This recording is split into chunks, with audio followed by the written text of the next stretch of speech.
There we go. Maybe. Am I doing the thing? Yeah. All right. There we go. I'm doing the thing. I'm gonna move you down here so you can like actually hear words coming out of my face hole. And let me share this out. Something I should do before the stream, but just never do before the stream because I don't know. I'm just, yeah.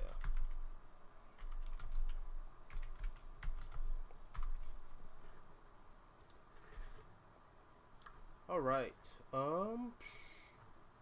What's happening? What's going on? Wait and see. People show up. Cause I forgot to like let people know I was gonna stream again today. Hey, what is going on, Arcus? All right. Stream is live. So the beanie should be popping. Hey, what's good, Josiah? Hey, what's going on, Adam? All right, here we go. Here we go. Here's the show.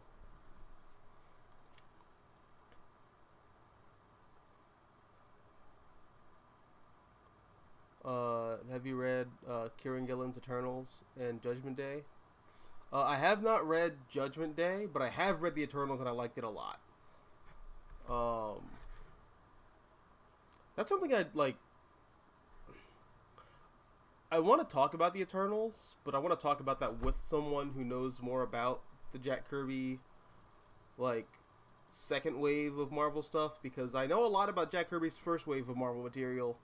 With Thor, Fantastic Four, a little bit of the X-Men, although X-Men was one of those things that I could tell that Kirby's heart wasn't nearly in that material as much as it was Fantastic Four and Thor. But still really, like, interesting stuff at the very least. But yeah, that second wave of Marvel stuff that Jack Kirby did, I have like very little context for. Who here remembers the Jack Kirby original Spider-Man art? Oh, dude, I'm gonna put that in the chat. Oh man, for anyone who hasn't seen it.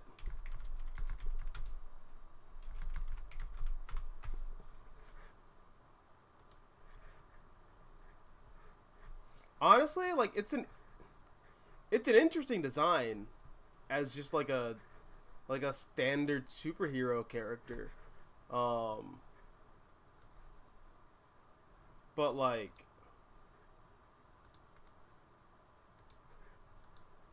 it doesn't fit with what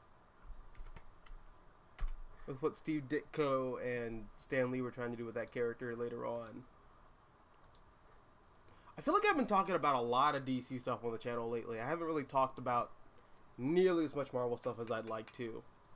I should rectify that. What should I talk about, though? I mean, like, Ultimate Universe is coming back. That's, like, kind of cool. But, like, it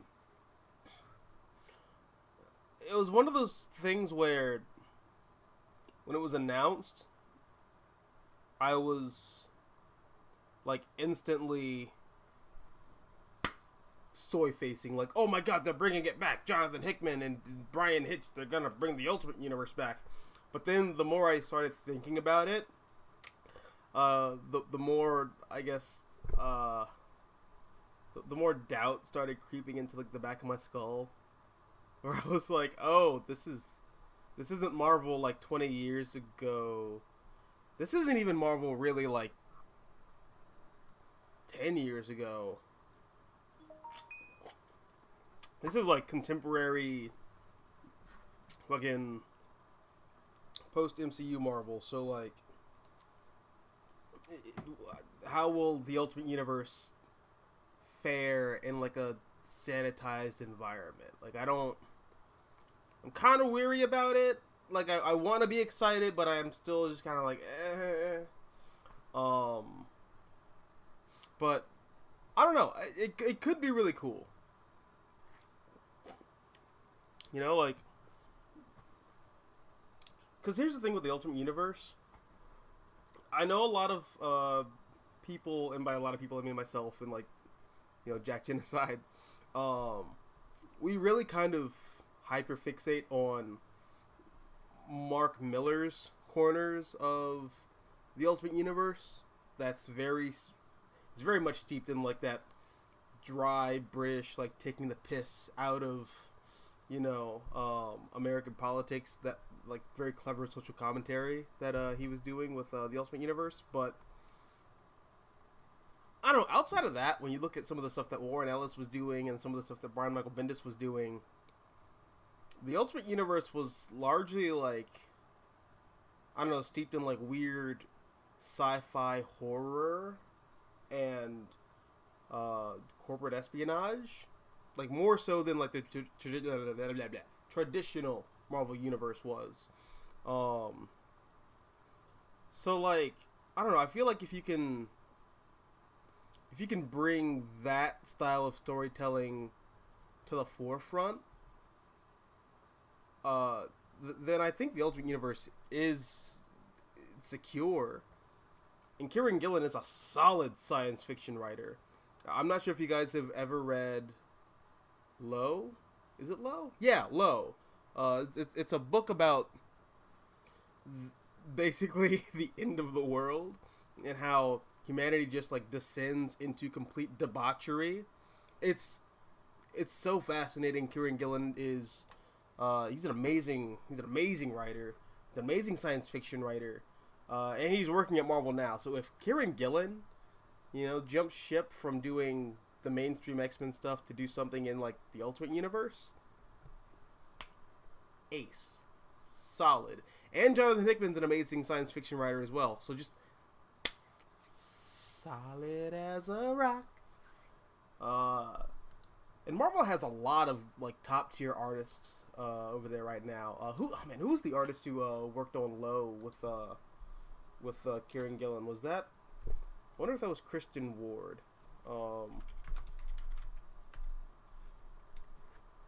No, never mind. That was Rick Remender who did Low. Alright, I take that back.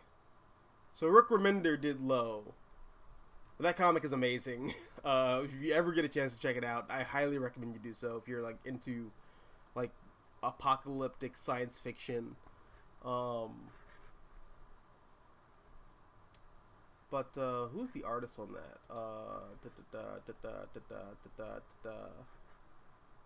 You're not gonna tell me?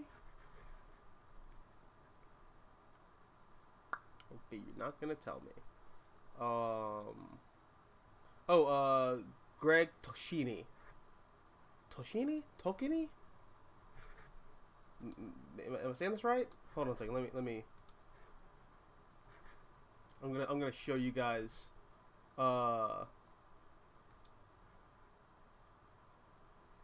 Let's see.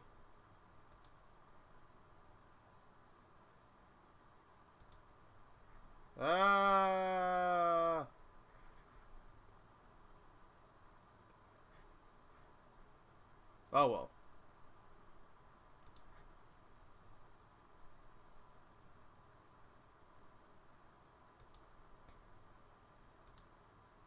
Oh well.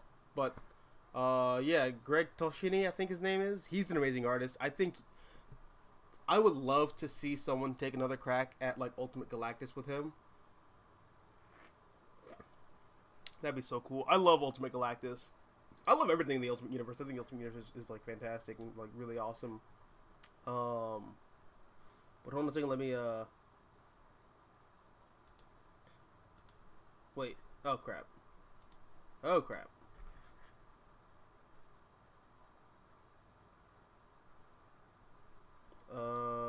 Oops.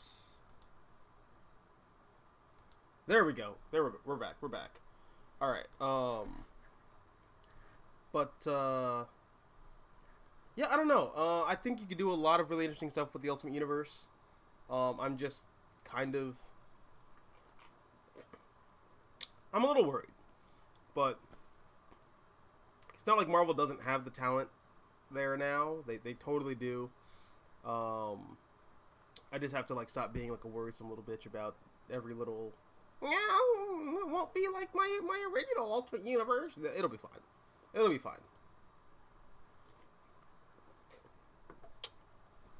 Especially like Al Ewing over there. Oh yeah, it's fine. Yeah.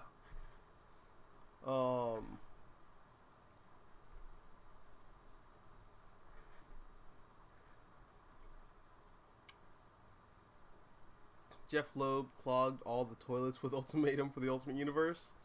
Not all of them though, because like I feel as soon as Mark Millar came back to the Ultimate Universe and did Ultimate Comics Avengers, it was really good again. Nowhere near as good as it was before Mark Millar left, but still really solid.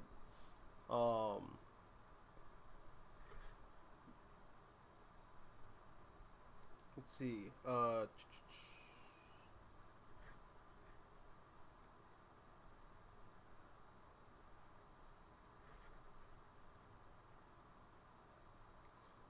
What comics from the original Ultimates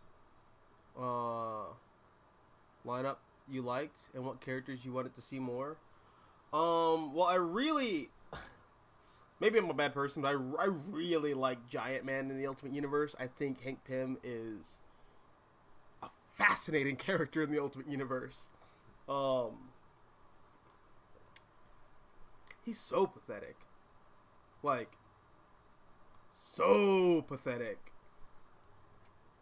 But there's just something about him where he's a bad guy, but like he's not a bad guy. Like how much of Hank Pym's actions, or I guess Ultimate Hank Pym's actions, are colored by him just being a product of his environment. You know, when you look at, you know, Ultimate Nick Fury and Ultimate Shield and the way in which science as like an institution is you know, like weirdly like worshipped in like the Ultimate Universe. There's an interesting point that's made in, I think, the first Ultimates, that Hank Pym's not really a geneticist, he's a physicist. But because everyone jumped on like the genetics bandwagon, Hank Pym, being like the insecure sack of shit that he is, was like, I need to jump on the genetics bandwagon. Like, I don't know. Hank Pym's a very fascinating character. I don't like that they brought him back to life though. I wish Hank stayed dead, but you know.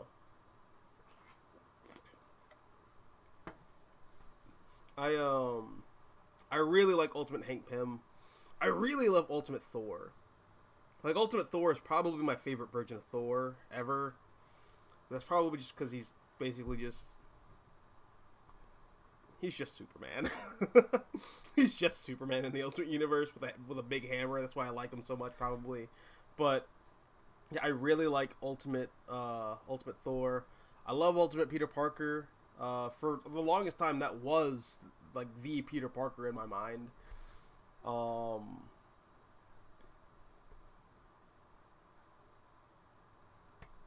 like the Ultimate Fantastic Four, but like they're basically just the Fantastic Four but younger, so it's not really that big of a change.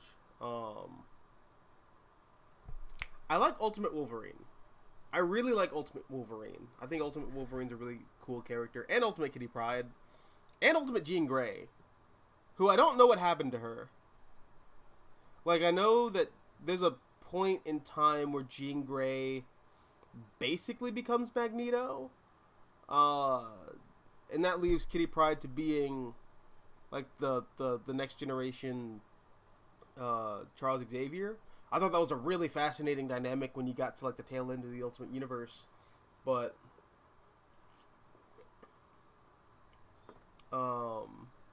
yeah, like I don't know. There's a lot of Ultimate Universe characters that I really like.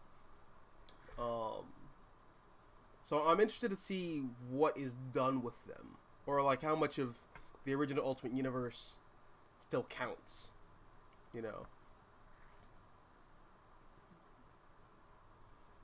Uh, by the way, we all forgot that Hickman wrote Ultimates 4 and created the Maker, and then created the Maker again, but with Charles Xavier. Yeah, Hickman really has a thing for characters with like weird, like little things on their head. Like I noticed that with the Maker, although to be fair, Hickman doesn't make the Maker. That's a Bendis character. Yeah, Bendis is the one who creates the Maker, because that's in Ultimate Doomsday, which is an event that like no one remembers at this point, so it doesn't really matter. But yeah, between the Maker, Charles Xavier, the Son of Death in East of West, you know, he has that little thing on his head. It's like a ball cap, but with like extra like shit covering his eyes. Like, yeah. Hickman really likes characters with things on their head. I don't know what that's about, but it's a cool aesthetic.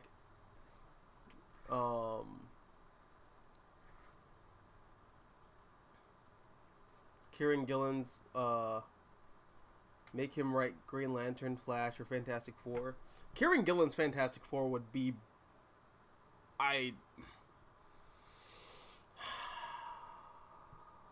Would I murder someone to see that? No.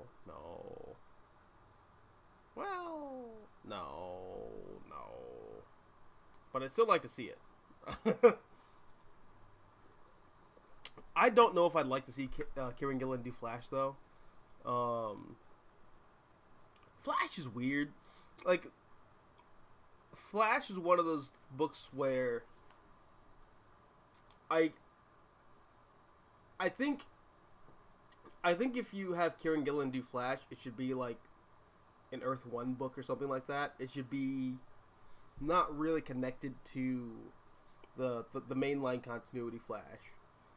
Flash, along with a lot of the other DC characters, they're more wrapped up in like science fantasy before they're wrapped up in science fiction. It's like the difference between Star Wars and Star Trek. So, yeah, no, if Kieran Gillen ever did Flash, it would, for me, it would have to be like an Earth 1 book. But, yeah, definitely Fantastic Four. I just says, what's your favorite ongoing comic right now? Action Comics. No, The Flash. Yeah, it's got to be The Flash. It's a toss up between Flash, Action Comics, and World's Finest. I knew it was in the pile. I just had to look for it. I'm reading a lot of minis right now, honestly. I just finished reading Doctor Strange: False Sunrise. That was like a 4-issue miniseries by Trad Moore. That was breathtaking. Like genuinely beautiful. Probably my favorite Doctor Strange comic.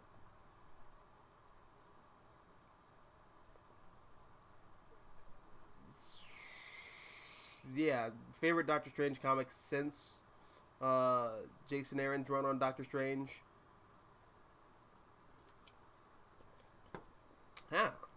Fucking soda squirted on me. But yeah, I'm reading Fall Sunrise. Black Adam is a miniseries. I'm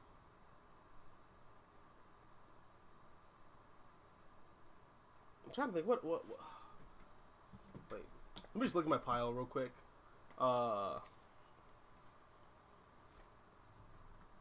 Oh yeah, and the Spider-Man Lost Hunt. That's also a miniseries. It's like 6 issues. I try to stick to miniseries because it's just like more cost effective. Because I'm typically like a trade waiter. I wait for books in trade. Because You've seen my big ass stack of long boxes here. I just can't. I can't.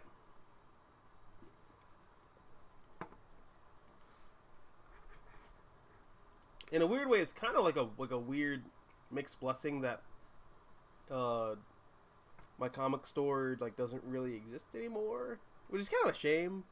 I'm not sure if I can talk about that right now, but like it is a weird situation. I've had to change local comic shops just because like there's some weird stuff going on with my old shop. So I'm looking around for other stores in the area. There's definitely some cool ones out there. But I just live in like a weird location now, so trying to get out to other stores is just a pain in the ass. But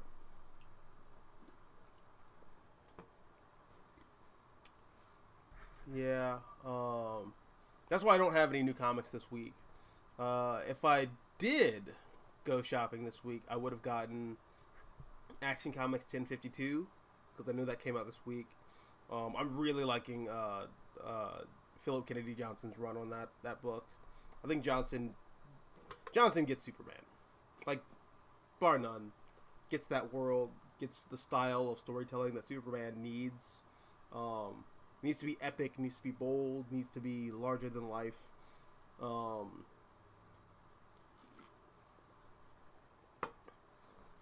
I would have picked up that today. What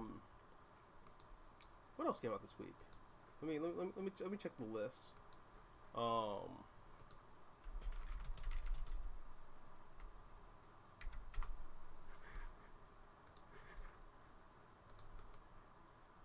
Actually, I'm gonna like run through the list with you guys too. All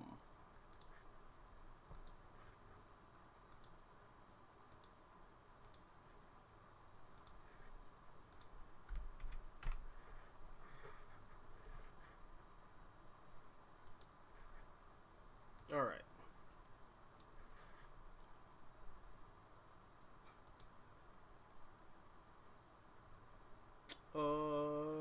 Where's the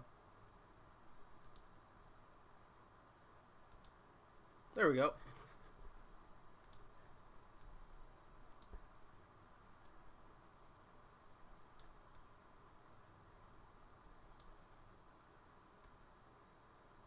God, there's so many ads. This is disgusting.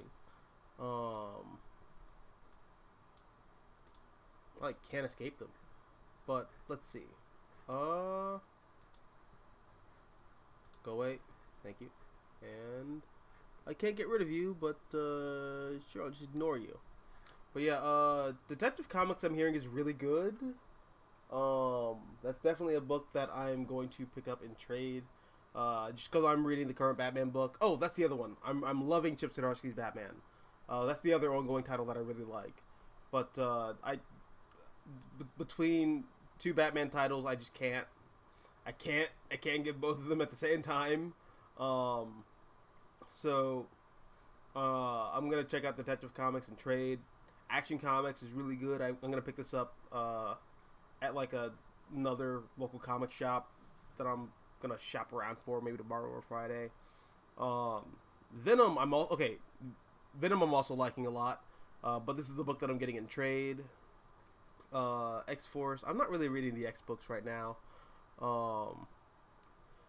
Batman versus Robin, I really like this event, and I like how it ties into Lazarus Planet. Thank God that DC is doing an event that does not involve a crisis for once. Jesus Christ, it's like a miracle. It's like drinking wine from the tits of Buddha or something. Like, how does that happen? I don't know, but I'm not gonna ask questions. I'm just gonna be happy. Spider-Verse, whatever. I'm not reading Ghost Rider right now. I didn't like the last Ghost Rider run so much, so I'm just taking a break on Ghost Rider. Not really feeling Star Wars right now. I heard Human Target's pretty good, but I have a whole thing with Tom King. I like Tom King. I like him as a person. I've met him several times. He's a really cool guy. I like his writing style. But Tom King is one of those guys where this would be way better. Well, I can't say this because I haven't read this, but 90% of the DC books that Tom King puts out would be way better if he was working with OCs in like a creator-owned universe that were clearly being pastiches of classic DC Comics characters rather than actually using DC Comics characters. That was my big problem with the Adam Strange book that Tom King did. It's a great story. Just why did you do that to Adam Strange? Dear God, I hope this is not canon because you threw this character under the bus really hard. You threw everyone under the bus really hard. Why did you do that? His Superman stuff isn't like that though. Like Up in the Sky is like, you know, very traditionally Superman. Supergirl Woman of Tomorrow is pretty good. Although there's that like final page that I don't know. Issue 8? Issue 8 has a weird ending where Supergirl like kind of watches a man just get murdered in cold blood and just says nothing about it. He just like pulls like an Oblivion, like, oh, this looks like nothing to me. Like, what is happening? But yeah, I don't know, that's just my big thing with Tom King. I generally like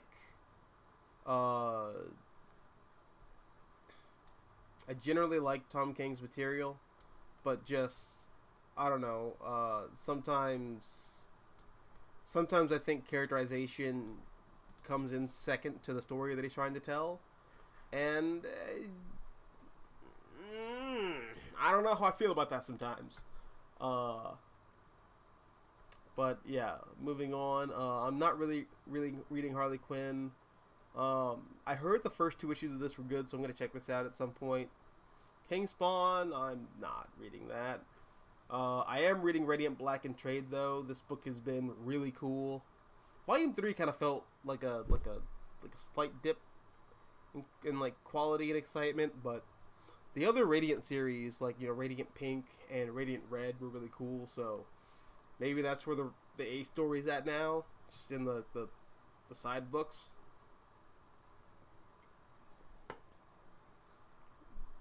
Mandalorian, don't care.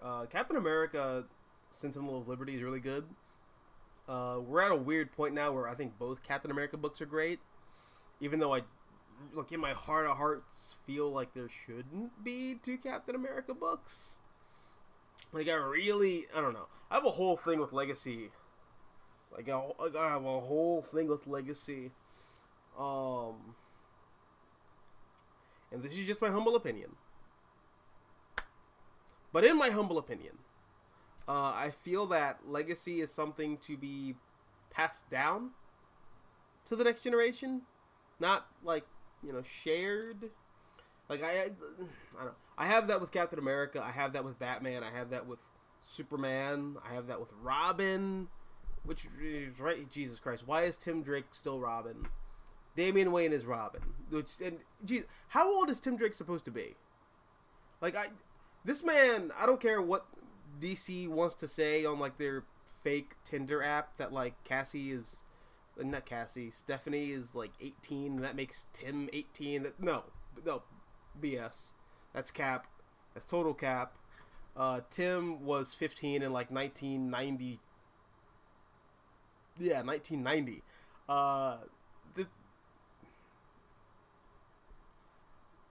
Saying he's anything less than, like, 35 is generous at this point. Like, this is not a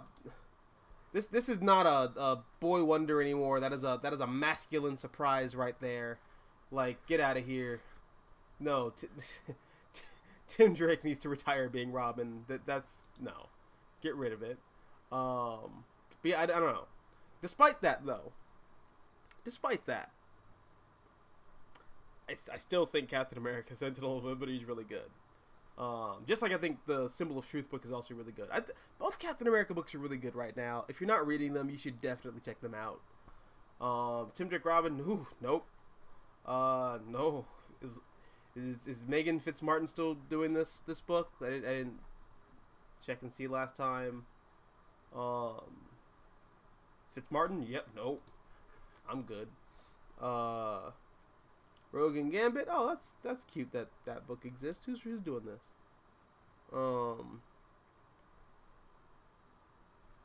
Phillips, like Stephanie Phillips. Oh yeah, I'm good. Stephanie Phillips isn't bad. She's just not great. Just one of those writers. Not reading Star Wars right now. Not reading Walking Dead. I never really read The Walking Dead though. Stargirl. I heard this book is really fun. Cosmic Ghost Rider #1. Oh, what? What? Oh, it's not. Oh, never mind. It's not Jeff Lemire. It's not Jeff Lemire. Never mind. Stephanie Phillips. Okay.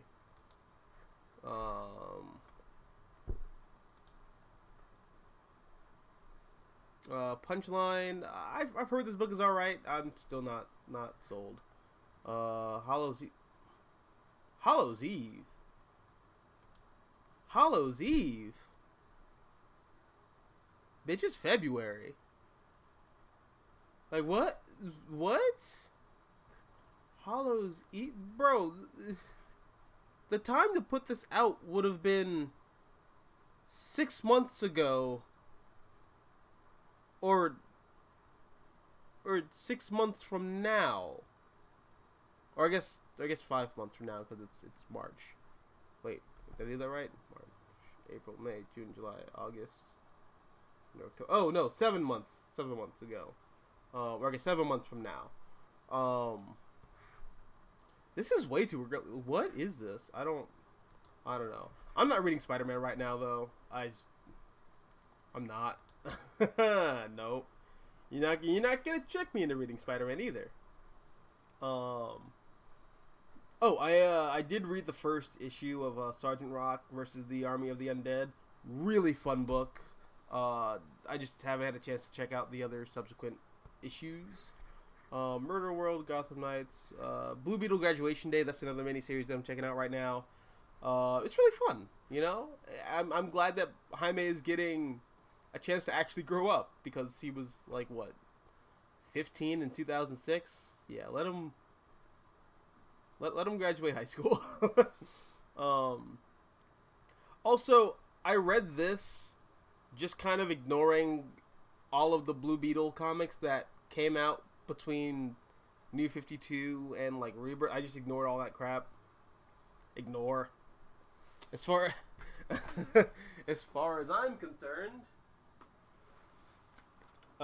this run, like the post Infinite Crisis run, this is Blue Beetle, and then it ends, and it ends, and Jaime exists in the DC universe, but that's it.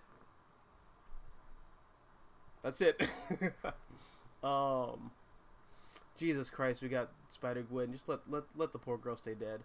Phantom Road. Oh, what's this? Oh, hold on. Oh, Jeff Lemire? Oh, hold on. Yo, what? What? We got some... Oh, okay, alright. Well, let's see. Dom is a long-haul truck driver, attempting to stay ahead of his tragic past. Pretty generic intro there, but I'll let it slide, because Jeff Lemire and Gabriel Walter are doing the story and the art, so... Alright, suddenly a typical midnight run becomes a frantic journey through a surreal world where Dom and Birdie find themselves in the quarry of strange, impossible monsters. I'll give it a shot. Yeah, I'll give it a shot. Anything by that creative team I'm down with. Sentient was great by them. That was by TKO Studios, so I'm down. Spider-Man Unforgiven. This like in continuity Spider-Man stuff, don't care.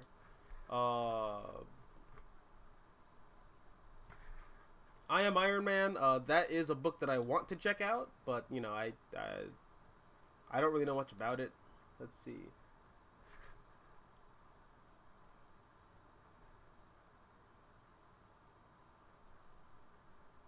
Whoa. What do I?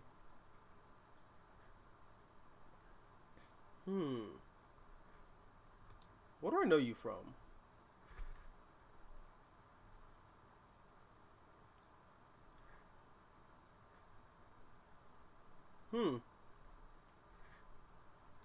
Never mind. I thought he was the writer who did like one of the Captain America books, but nope. Still interesting though. I saw the preview for this a couple months back. It's pretty cool. I'm also just a simp for Iron Man. I like Iron Man a lot, so.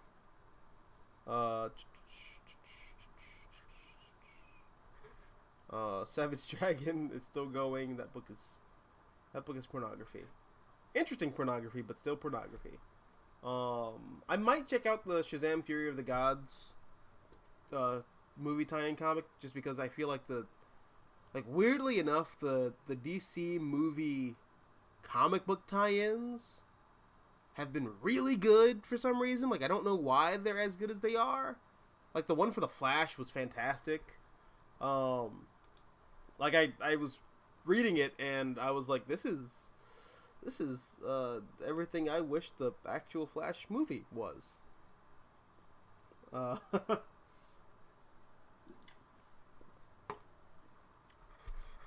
Oh, there's another Kosheki book. Cool. Skull and Bones. Interesting. Barbarella tricked me. Like, this catfished me. Look at this cover, right? Alright. So this is a number 1. But this is like a new number 1. The last Barbarella book that I picked up had really fantastic cover art, and then I checked the interior art and it looked nothing like the cover. And I was not pleased with that. Not pleased at all. 2000 AD, cool.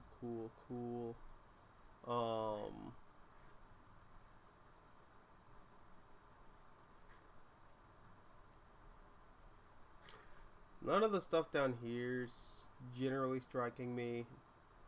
World War III looks kind of cool, but I mean, we're probably gonna live that the next couple years, so I'm gonna hold off a little bit.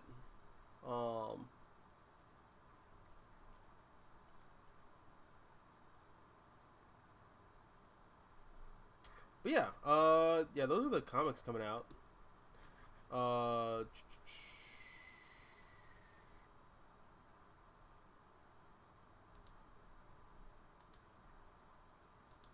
There we go. Those are the books that came out this week. I might have a pretty huge pull list in that regard, but you know, I don't know. What's up, Supreme? But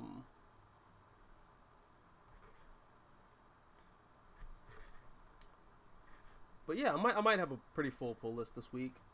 We'll see by next week. I'll show you what I picked up next week.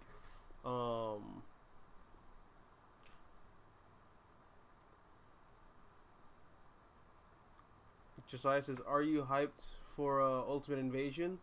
Kind of, maybe, hopefully. You know, I want to be hyped for Ultimate Invasion.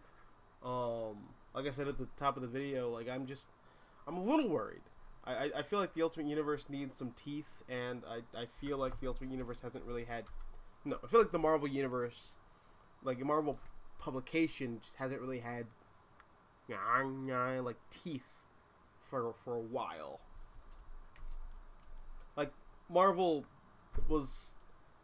they canceled a fucking Luke Cage comic for the 50th anniversary because we're afraid.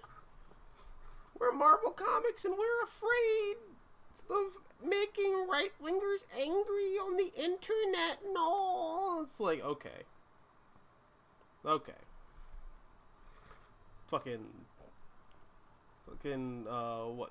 Chris Claremont and John Byrne back in the '80s were like, all right, so the next villain for our big X-Men event is gonna be like Joel Olstein, the televangelist dude who owns like 2 television networks. So like, he's the villain of our next big X-Men story, and after that, we're gonna go after the Rothschilds. Let's go, X-Men! But Marvel Comics Now was like, no, we don't want to make the right-wingers angry. That's the kind of stuff that makes me a little worried about the Ultimate Universe coming back. Like, if you're just gonna, like, be a little pussy and just bitch out at the last second because you don't want to, like, offend people, or, like, you don't want to tarnish your brand image, well then, I don't know, it's not Marvel anymore at that point.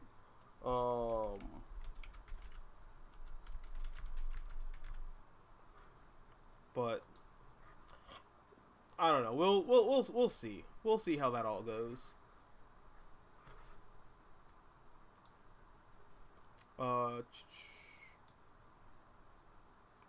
The problem is not the writers or artists, it's editorial. Creators have many good ideas, but they won't let them explore and develop them because money. Yeah. Yeah, no, that's accurate. Have you read Hickman's creator-owned work, like East to West and the Manhattan Projects? I have read East to West. East to West was, I did a video about that.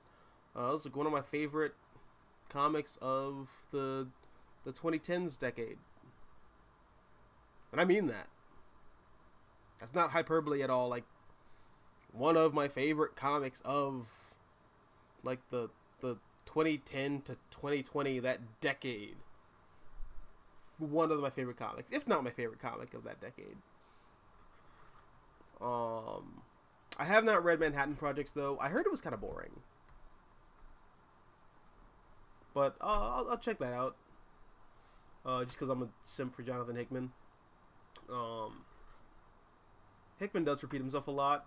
Take a shot every time he says "fire in the sky" or "while you slept, the world changed."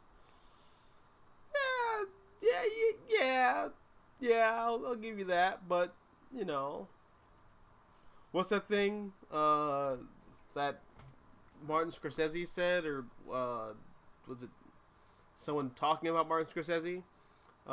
Every good writer or storyteller, they're not telling a new story all the time. They're telling the same story, trying to get that idea out of their head. That's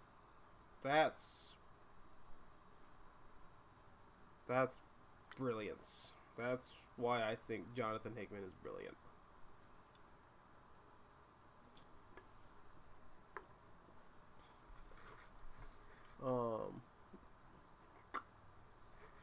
Kieran Gillen's X-Men run needs more recognition.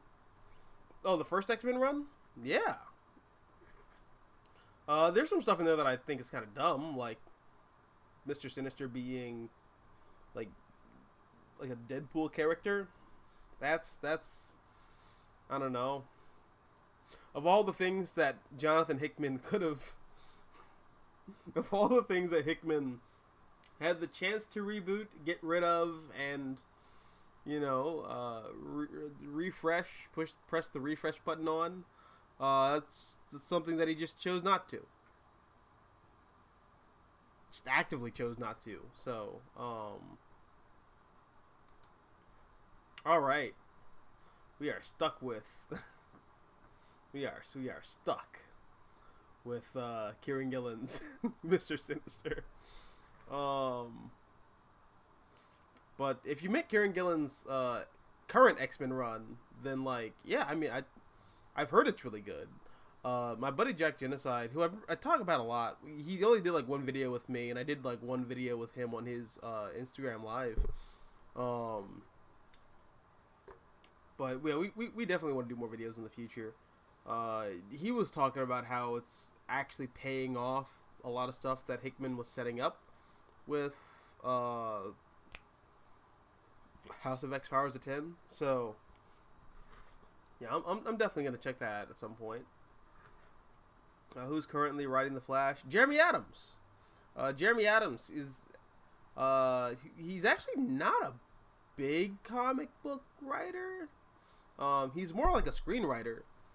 He did the Battle of the Super Sons animated movie, and he also wrote Justice Society World War II, which is basically a Flash movie. So, but yeah, no, Jeremy Adams is fantastic. Like I have not read or watched anything from him that I don't like yet. So, I'm down.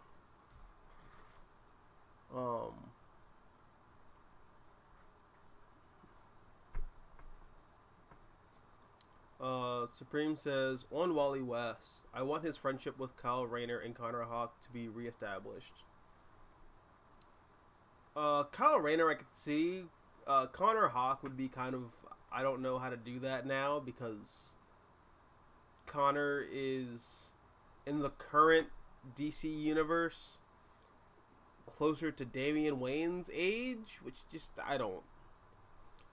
That breaks my brain a little bit, but I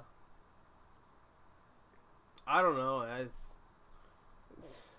If you just want to say like, yeah, it's multiverse bullshit. I'm 35 in a 13-year-old's body. That is science there, I guess. I don't know. Some weird anime shit. Arcus says, I think the idea of Ultimate Thor could work as a movie. A psychological thriller about a doctor who thinks he's Thor. Is he really? Is he not?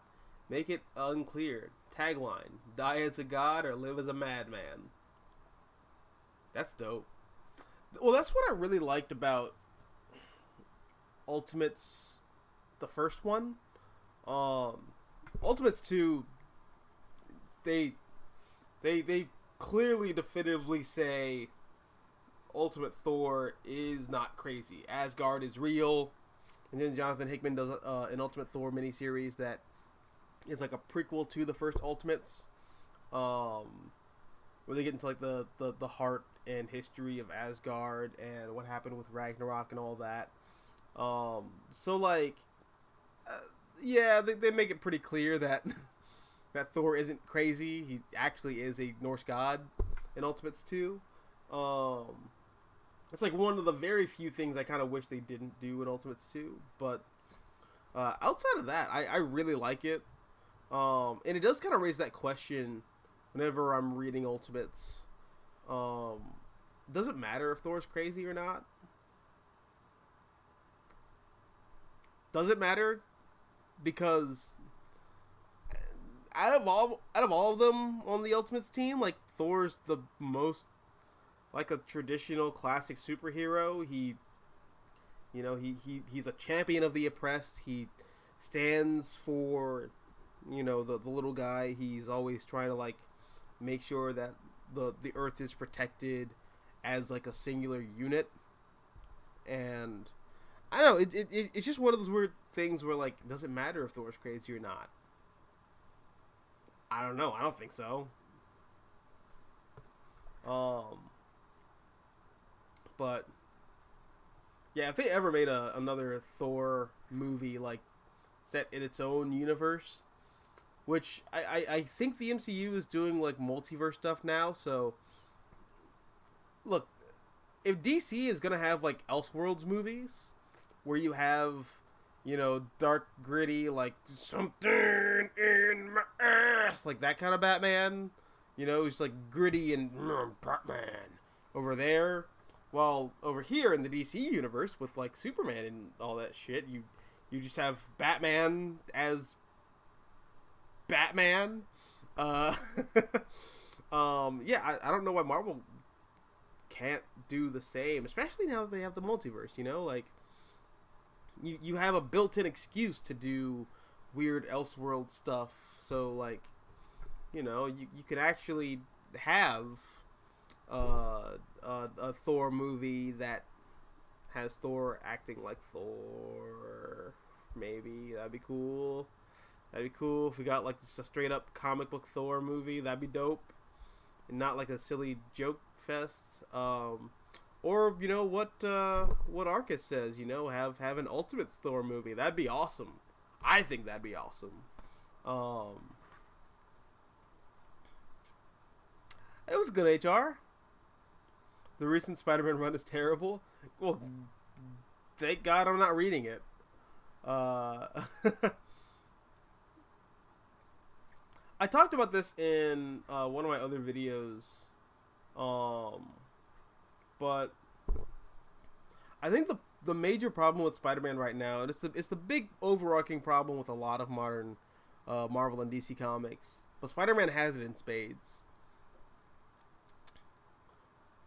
Every new creative team that comes onto the book, every new editorial bigwig who is assigned to Spider-Man, they have this mentality of the last creative team broke everything. We have to fix it. Like it's just playing, like, you know, telephone, but you know, instead of actually picking up the phone and communicating what the last person said, you're picking up the phone and saying, all right, well, fuck what that guy said. Here's what I think we should do. And then the next guy says, all right, well, fuck that. What that last guy said doesn't matter. Here's what we need to do. Like, that's just what Spider-Man comics are now. Like, it's just in a constant state of fixing itself. And it's been that way since the 90s with Clone Saga. So, like, I don't know. Spider-Man just might be irrevocably fucked. I don't know. I don't want to say that. I don't want to claim that. I love Spider-Man. I love Spider-Man comics, but like, I don't know how you come out of this cycle. At this point, I really don't. I think Spider-Man just might be broken at this point.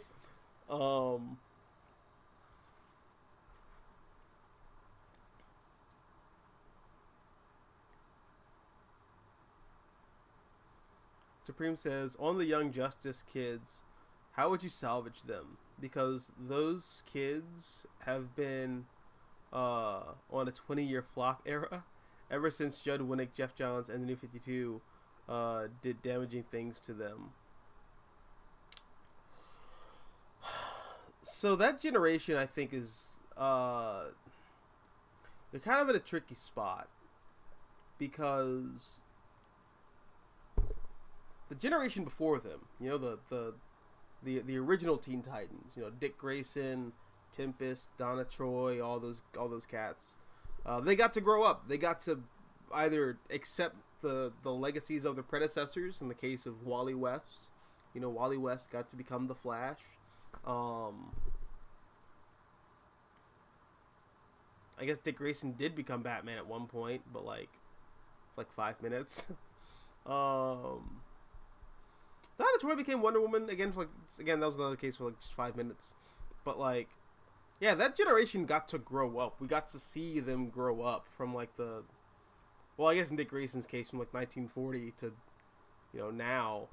But like, you know, really like Wally West, you know, Donna, Roy Harper, all those characters, like from the late 40s, early 50s onwards, we got to watch them grow and mature. The Young Justice generation never really got that chance. They were just on the cusp of hitting that, like, you know, that stride of maturity. They were dangling. They were dangling just at the edge. But then, like, New 52 happened. That's the thing. New 52 happened, and then just ages got all over the place, and then Rebirth came on, and Rebirth is weird because it's kind of like, hey guys, it's still the New 52 universe, but like we're kind of gonna play greatest hits of DC between 1998 and 2008. So I don't know. That Young Justice generation really did get screwed. And then DC brought in like a new generation to, like, I don't know, like come in after them, but they didn't actually do a good job of transitioning the Young Justice generation into that like next stage of their life, so they're in this weird like fucking Schrodinger's sidekick kind of box. Like, how old is Tim Drake? Shut up. Uh, why are there like two Wonder Girls at the same time and they're like kind of the same age? Why are there two Superboys at the same time? They're kind of the same age. Why are there two Robins at the same time? They're kind of the same age. Like, I don't know. The Young Justice generation just kind of feels lost. It's weird. But I don't know how to salvage that. Like, I really don't.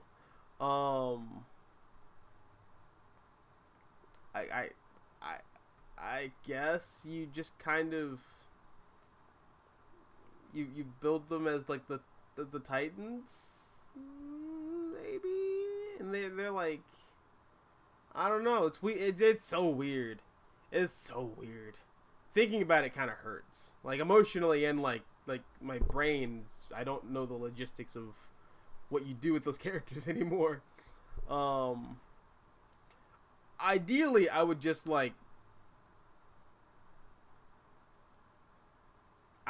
a 5G and just like, all right, here's the timeline. Here's how old these people are. But like, unlike what DC tried to do with 5G, like actually communicate what I'm trying to do to the audience, as opposed to just letting people flail around and come up with conspiracy theories that make no sense and make the fan base resent you even harder. Like, I don't know. That's, yeah.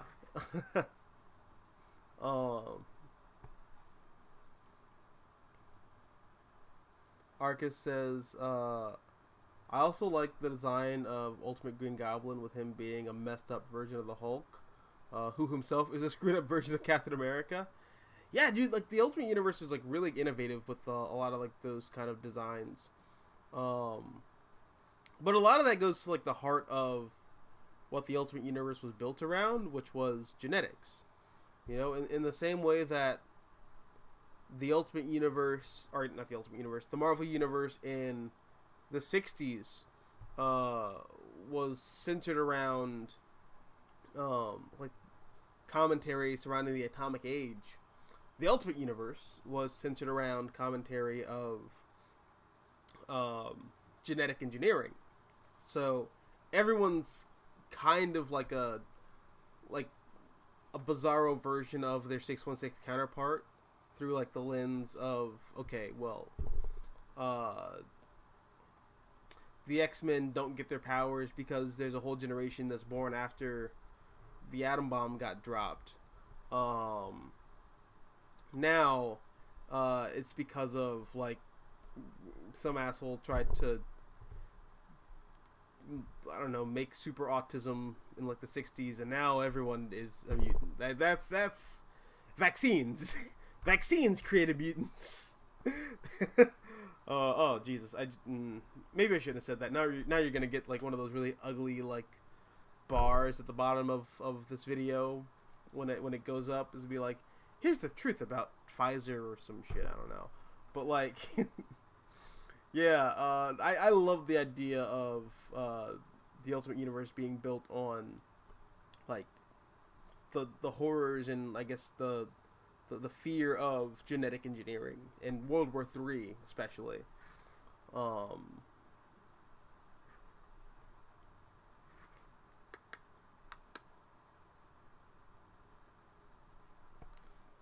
DC doing an event without a crisis. I guess everyone forgot Leviathan Rising. Oh yeah, that was a book that happened, wasn't it?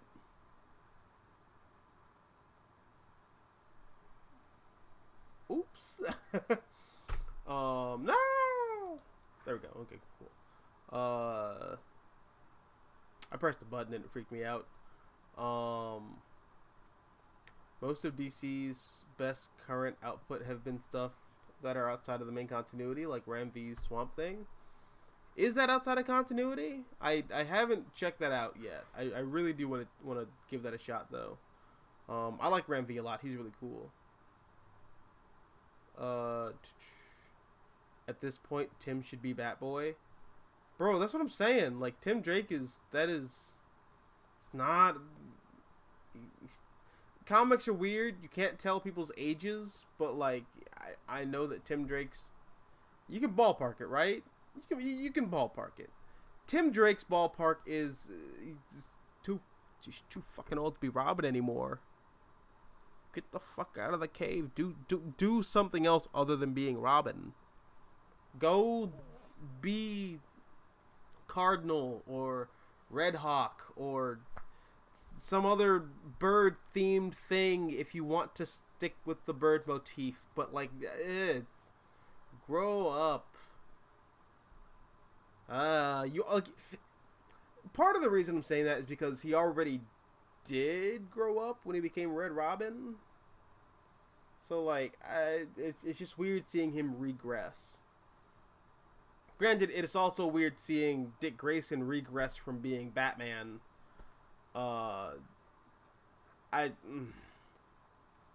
That's just so weird. Grant Morrison, in his short stint on the Batman and Robin Reborn title, put so much effort into like squaring the circle of Nightwing's character arc, you know, of going from being the little kid who looks up to Batman, you know, and then, you know, gets to like college and he's like, oh, I'm afraid of being my father and my father scares me, and then, you know, he becomes Nightwing and he's like, oh no, I don't want to be in the shadow of the Bat. I don't want people to think that I'm not Robin anymore, but people will think that I'm being a discount Batman. I don't know. I'm afraid. To then just becoming Batman and just being like, fuck it, I'm Batman now. I have no fear of Batman because I am Batman. Like, Grant Morrison did all that work to square that character arc circle, and now he's just Nightwing again. Yay. I guess. Dude, it sucks. It sucks.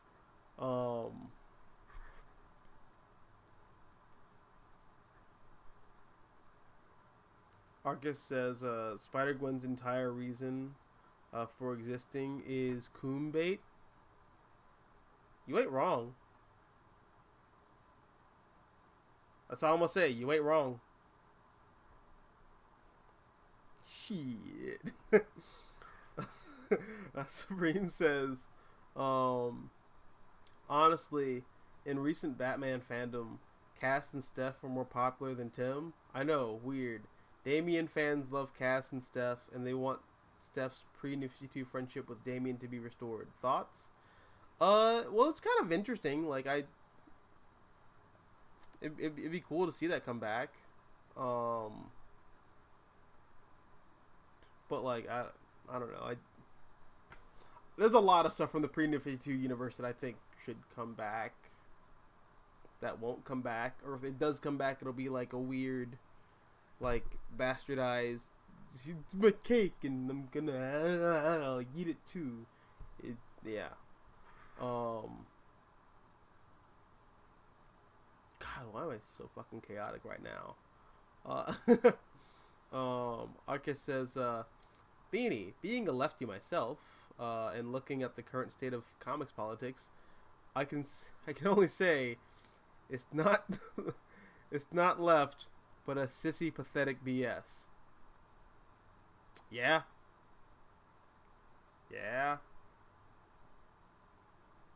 Hope that one day the real Mr. Sinister comes back and kills this pathetic imposter. That'd be cool. But like, I don't know, man. Mr. Sinister's in a weird spot. But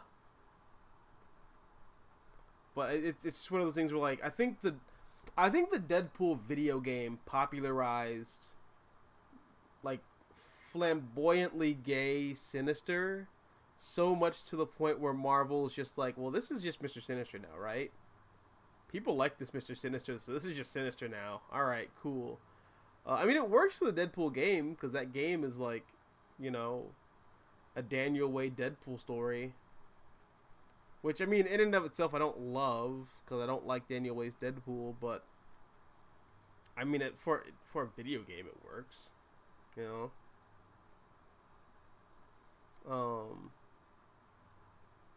The current Spider-Man one, yeah. I saw this one already, but yeah, it's really bad.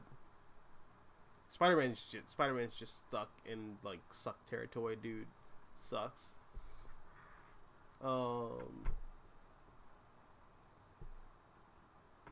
Ultimate Hawkeye's really cool. I agree, dude. I agree. I mean, like that whole bit where Hawkeye gets like ambushed at his house, and that thing happened. Actually, not that thing. This book is like 20 years old. Look, all right.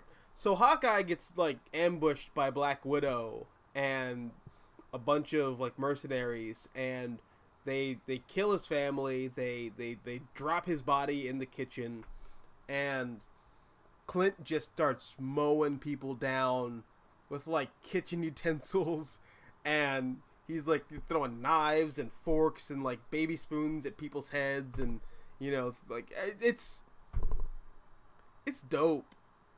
Oh, it's so cool. And he's like, "Oh, you idiots! You shouldn't have dropped me in the kitchen." Or later when Hawkeye's being like tortured because the Liberators are trying to steal government secrets from him. You have all these like mercenaries around him with guns, and they're being all like, you know, uppity and like, ha ha ha. You see, if Hawkeye had a gun right now, he'd be a big threat to us, but like he doesn't have a gun, and that's why Hawkeye sucks, and Hawkeye is useless, and blah blah blah. And then just one by one, dude falls down. Another guy falls down. And then another guy falls down. And then two more guys fall down. And everyone's just like, wait, what? Are people dying in this room? What's happening? And just everyone's dying. And then Clint just starts laughing. And he says, "Oh, you idiots. Oh, you fucking idiots. Like, you bound my hands, sure, but you left my hands free, and I still have my fingernails." Cause he's like ripping his fingernails out of the cuticles and like just flicking them at people. Dude, it's the coolest thing. That's what made me a Hawkeye fan as a kid. Wait, and we're getting a call from Greg. Hey, what's going on, Greg, my balls? You know, I was calling just to fuck with you a little bit, you know. Bet. I'm in a live stream right now. No, dude, like, okay. No, cool. What's on your mind? We're talking about how cool Ultimate Hawkeye is. Well, I mean, he's just an assassin, isn't he? Well, I mean, yeah, but like, has 616 Hawkeye flicked his fingernails at people and killed an entire room with just his fingernails? Wait, in Ultimate or in the regular? Has 616 Hawkeye done anything as cool as that? Well, no, because regular Hawkeye is just, you know, he's kind of like, the best way to put it is, he's there to make Captain America seem more morally upright and cool, or morally upright and like physically amazing. He's like, I don't know, the best way to put it is, if Captain America is, I don't know, if Captain America is like Luke Skywalker, then like, okay, here's it. If Captain America is Luke Skywalker, then Hawkeye is that one guy who goes like, but we can't do it. I mean, it's only 3 meters across. I used to hit swamp rats that were like half that size. And it's like, well, fuck, dude, are you really going to just upstage me in front of everyone? Yes. Yeah, exactly. Hawkeye's there to make everything... The best thing for it is Hawkeye's there to, like, you know, to, like, carry Captain America's jockstrap. Damn, somewhere out there I can hear 1,000 Hawkeye fans crying. Well, Hawkeye. Okay, don't get me wrong. One of the things I like about Hawkeye, and this And goes for like a lot of 616 Hawkeye, because like Ultimate Hawkeye is a beast. No, no. Yeah. One of the things I like about just regular Hawkeye is like a lot of Avengers heroes, he starts off as a villain, then eventually becomes a hero, and they eventually do give him some like really interesting stuff. The whole swordsman thing and the crime circus thing, I really like that stuff. Well, that comes like, well, that's like in the beginning, right? Yeah, but they don't really like. Because isn't Hawkeye like a? Well, Hawkeye's an Iron Man villain, right? Originally, yes, Hawkeye plus Black Widow. Basically, he's trying to impress Black Widow, so he decides. Oh, you said to, fuck. He's trying to fuck Black Widow. Yeah, he is, and it's like, yeah, I'm gonna kill Iron Man to impress you, and it's like, well, come on, man. Is that really the level in which we want to go to? Yes. Try to kill an Avenger? Yes. Because it's Silly. awesome. That's silly. I mean, come on. That's like taking the whole simp thing like the highest level. He's Iron Man and you're some dickhead with a bow. Bro, but like, it's a cool bow. And it can... Because it's like 616 Iron Man, you can shoot inside the little eye slits because they weren't glass yet. Yeah, fair enough. No, I mean, Hawkeye... Don't get me wrong. The whole swordsman thing is interesting. We'll go through that a little bit later on, but they don't really give you something interesting about Hawkeye. Like, I don't think I finally actually liked Hawkeye as a character until John Byrne's Avengers during the 90s. Is that where he gets like the weird like Gambit helmet? Gambit helmet? What are you talking Or am I about? thinking of like the 90s? Maybe the 90s, because I don't think... Are you talking about the thing that Giant Man has, where it's like a face mask and only like the hair is coming out through the top? Yeah. Well, face mask? Because it's like it's the same costume that he had in like the 90s Avengers cartoon. I'm trying to remember. Which was like weirdly set in the future. Yeah. Like, that show was weird. I think I only ever watched that maybe, so it's hard for me to remember. But, yeah, I mean, honestly, I don't... Hawkeye is very hit or miss. I feel like it has to be the writer. Like, anyone can make Spider-Man. Like, Bro, was that a pun? Huh? Did you just say that Hawkeye is hit or miss? Well, what I'm... I bet they never fine. miss, huh? But that was... The weird thing was I was completely, completely just random. I wasn't trying for that. I was just going to say that it takes an idiot to fuck up Spider-Man. You would have to be the most untalented hack to fuck up Spider-Man. But with Hawkeye, you have to have some talent to write him interesting and well. I mean, like, I think Marvel the past, like, 30 years have been doing a pretty good job fucking up Spider-Man. Just saying. No. Well, here's the thing. Even the most mediocre Spider-Man story is still readable and still pretty good. Or, it's readable. It's still fairly readable. Okay. It doesn't matter. I mean, it's fairly readable. With Hawkeye, you gotta give me something to make Hawkeye interesting. Otherwise, he's just some guy who is pretty good with an arrow, and it's like, well, why am I supposed to root for this dingleberry? Well, that's like, I think that gets to the heart of like the core difference between Marvel and DC. DC stories are all about like the individual characters and like the individual mythology, whereas the Marvel universe is all about like this universe and all the big like character moments happen in like the big team books, Sure. But like, you give me like a certain like a comic with like Hawkeye as the main character, if not like the only character, if the person who's writing him is writing him fairly well. Like, you give me someone like you give me I don't think Dan Slott would write Hawkeye well, even though he can write Spider-Man and She-Hulk fairly well at times. Like, if you give me an untalented writer, they can put a readable Spider-Man story. It is.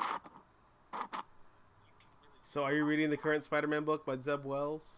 I am not reading the current Spider-Man book by Zeb Wells. You know that for a fact. I've told you that on many occasions. I am not reading that goddamn book. It's just One More Day, but in like a fancier package. It's One More Day, but like, The condoms flavored like cherries. Yeah, it's bullshit. It's just more and more bullshit. It's, hey, Spider-Man and Mary Jane can't be together. Also, Spider-Man's now doinking Black Cat. Well, of course he is. She's like a goddamn. She's like. I heard somewhere that a rumor that whole story that Zeb Wells is telling is actually like a dream sequence. And that's even worse. And that Peter Parker never actually woke up out of that coma that he was in from like the Spider-Man Beyond era. Yeah, for fuck's sake. But I don't know. That sounds kind of dumb. It is dumb. They had something kind of interesting with the whole Spider-Man Beyond thing, but no, it's just it's more of the same dumb bullshit. I miss you, Michael Straczynski.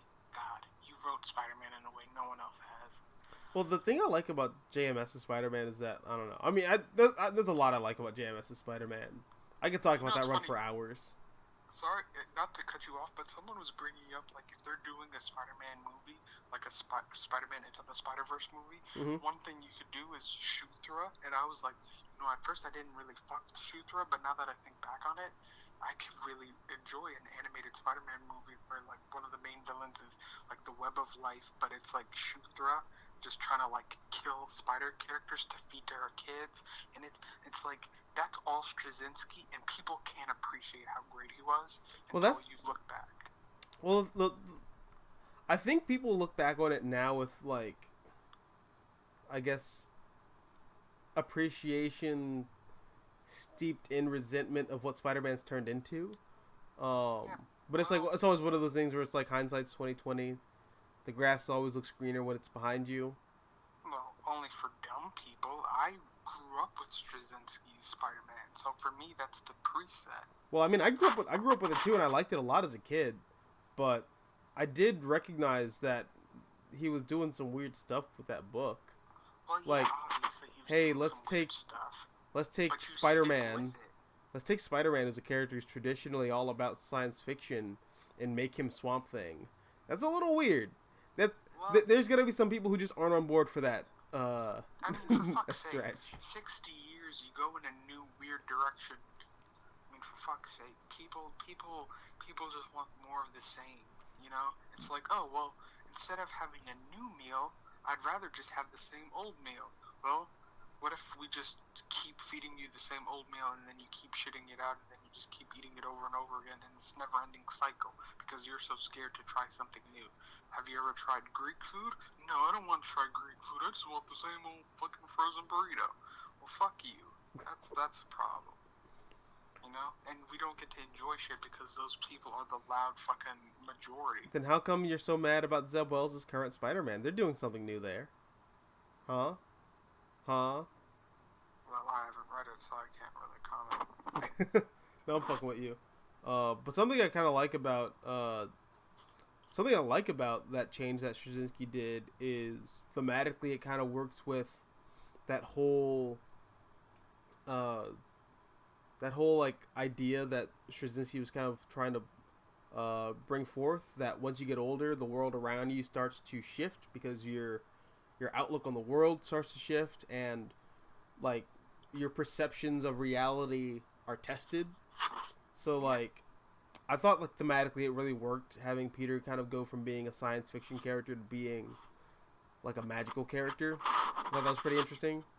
You know what I always really liked? I always liked the comparison between him and Ezekiel, because Ezekiel was kind of a coward, but he was also pragmatic. He knew what he was fighting. He had seen it kill so many other like human totems before that it's like I know some people feel one way or another about Ezekiel. There were times where I even kind of hated Ezekiel, but I also understood that.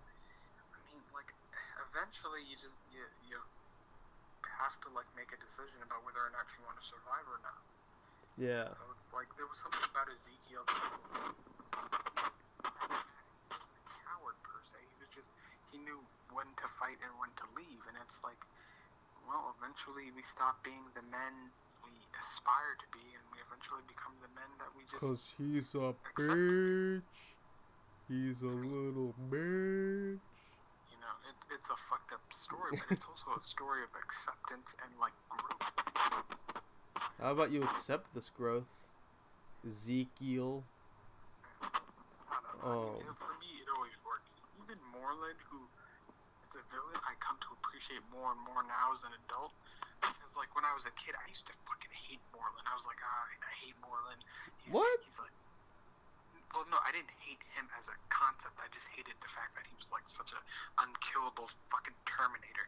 He took Spider-Man's eye and shit. I was like, I hate you. I thought that was badass. You son of a bitch. I thought that was badass as a kid. It was cool, but it was also, like, such a dick move. And I was like, I hate you.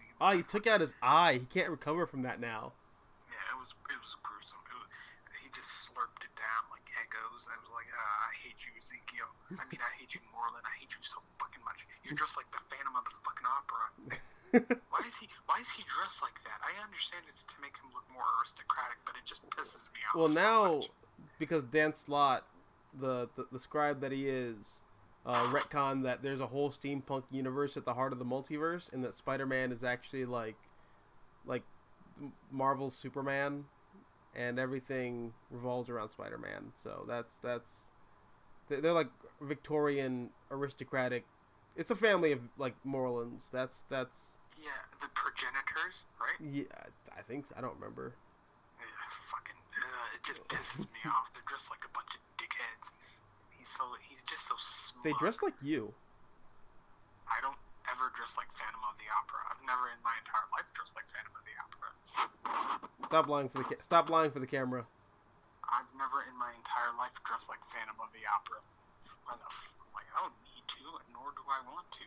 The man's wearing stirrup pants and those long calf-length boots, and it's like he looks like he just came from you're the describing opera. it very accurately, so it makes me think that you have some of this in your closet. No, I know things, but he looks like either just came from the opera or he just came from riding a fucking horse. The man's wearing a tuxedo with tails. You know that, right? He had tails with like a fucking conductor of a fucking band and shit. It's like, oh god, you're dressed like such a dickhead. It makes me just want to watch Spider-Man beat your shit in, and it's like, I don't like you. I don't like you at all. But even now, as an adult, as much as I hated Moreland, I appreciate it even more and more now as an adult. And it's like, man, that was a cool concept, and I kind of want to see it in like in a movie, you know. But also at the same time, it's like when you see it, it's also like, well, it's not one of the main villains, but it's like, no, it was something new and interesting and cool. Well, that'd be cool because it was done by a writer who had some like creativity and vision and wanted to try something different. Yeah. So it wasn't just another fucking Green Goblin story. See, speaking of something different, I saw like a really interesting chat here from Supreme Omega on Chuck Dixon's '90s Robin solo. It's so good that even Damian Wayne fans love it. Yeah, that's high praise, but they mainly love it for the supporting cast like Dana, Ives, and Steph, and the Rogues Gallery, like Anarchy. I still have to read that run at some point. I'm surprised Damian Wayne fans have ever even read the 90s one. I mean, there's also the possibility that like they read it on mistake. They read it on accident. Yeah, or they read a synopsis of it on like DC Fandom or some shit. Yeah. Like, oh, this sounds like really interesting and cool. Yeah. I don't know who this Chuck Dixon is, but he's legit. Yeah, he seems like a really progressive-minded guy. Yeah, if they only knew. Well, it doesn't matter. I'm not a political person, so I don't care what the man does in his spare time.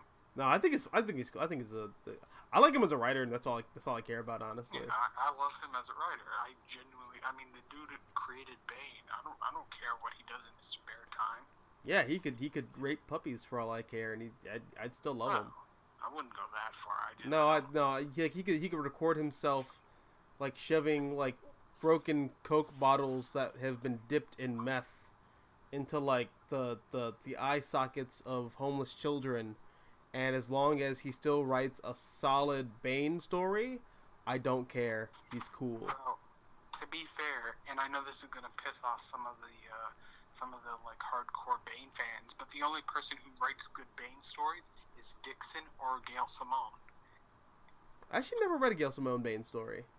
Well, I mean, they're the only. Name me a good Bane story that isn't written by Dixon or Simone. If you can name me a good Bane story that isn't written by Dixon or the Secret Six Bane, I Am Suicide. Eat my own hat. I Am Suicide is really good. I Am Suicide. Okay, I'll have to look that up. It's the Tom King.